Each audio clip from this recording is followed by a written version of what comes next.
Hello, Steve White, TrekBoy89 for SteveArts89. Well, I'm doing my spoiler review of Star Trek Section 31 because it deserves to be spoiled. Okay, so the main thing is, the main big sort of spoiler is at the end we see that Jamie Lee Curtis is playing the commander of Section 31. So they've basically totally ignored Ash Tyler, who was in charge of it before and really deserved at least a cameo where he gets to die heroically or something, and then at the end is replaced by Jamie Lee Curtis. But no, they just threw him out in favour of someone, who's a better actor, bigger star. And Jamie Lee Curtis is probably doing this as an apology to Michelle Yeoh for stealing all the attention of her Oscar win by making it all about her. But who knows?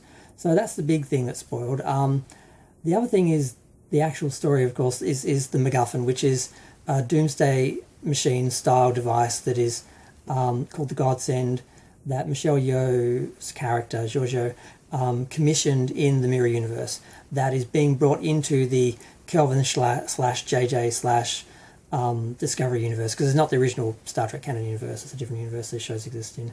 And they have to destroy it to save the universe, but none of them are doing it for the honour of doing it or to save their loved ones or anything. They're all broken people doing this just for their own good. And there's nothing admirable or interesting about any of these characters. You don't care about them. When they die, you don't care. The Deltan dies pretty quick. And there's just nothing interesting about them. All they do is make snarky remarks at each other that are supposed to be clever and edgy, and the editing is too much. It's just really trying hard to be something it's not. And it's just cringe. Michelle Yeoh, she could have done a much better job. But she's not given much. Now, this clearly is 3 episodes cobbled together of the show. Originally it was 8 episodes and they cut down to 5, then it was a miniseries and a TV movie. It got rewritten 7 times.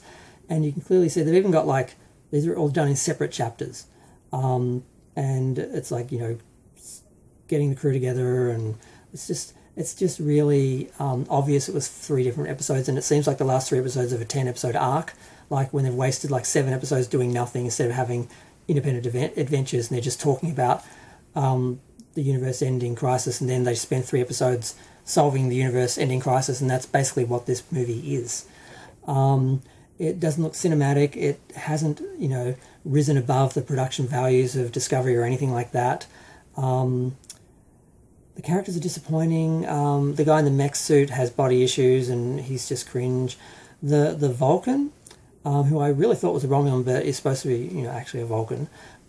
He's actually a clone body with a tiny microscopic creature that's controlling him, which I'm like, really? I thought he was really cute. He's one of the only Vulcans I ever wanted, but no. So the actor couldn't save that. What else? They don't go into what Star Trek, what Section 31 is.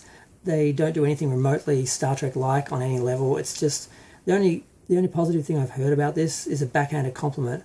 2 backhanded compliments was that it's better than Discovery, and the reason why is because it doesn't even try to be Star Trek. So it doesn't offend you as much because it doesn't destroy anything established in Star Trek or Starfleet, because it's outside of that, so it doesn't matter, it can do whatever it wants. So that freedom is a bit less offensive than them knowing what Star Trek should be and just not caring. So out of all the reviews I've heard, they're all negative. One neutral one, because that person apparently doesn't know Star Trek and was just looking at it as a generic sci-fi show, like the kind of thing you'd find on a cable channel in the 90s or something. It's just awful. I can't think of anything else to say about it.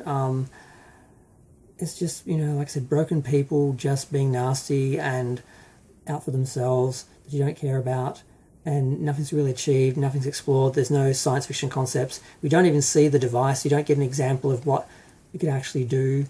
You just hear about it. It's like a lot of things where they just tell you what it is instead of showing and actually doing anything. And I'm looking at my notes and I can't see anything else. It's just, it doesn't need to exist. And I'm glad that it does, though, because I think it's so bad that it's going to show Skydance what to do. I hope it just fails, epically, and it really gives them an example of what not to do and shows them just how far from Star Trek they've gone, and they need to go in a total different direction and get rid of Secret Hideout and get new people in, and never let one person have control of the franchise again, because if you end up with someone who doesn't know Star Trek and is a narcissist who doesn't care and just wants to do their own show for their own creative motivations, not actually creating from within the Star Trek universe or things that Star Trek fans would want or anything that's consistent or anything like that, you're going to be doomed. So hopefully they're just going to go and get rid of Kurtzman, go in a different direction, go back to recognisable Star Trek, and that this actually hopefully will actually save Star Trek in the long run. It's so bad that I can't see any other solution. It's either going to kill Star Trek for good or save it, because they're going to go in a total different direction. I'm not sure which, but I'm going to go. Feel free to share, like, comment, subscribe. Let me know what you think. I hope I haven't forgotten anything. Yeah, don't watch this. People hate watching it. People are watching it for reviews, but don't give them the views, please. Just spare yourself.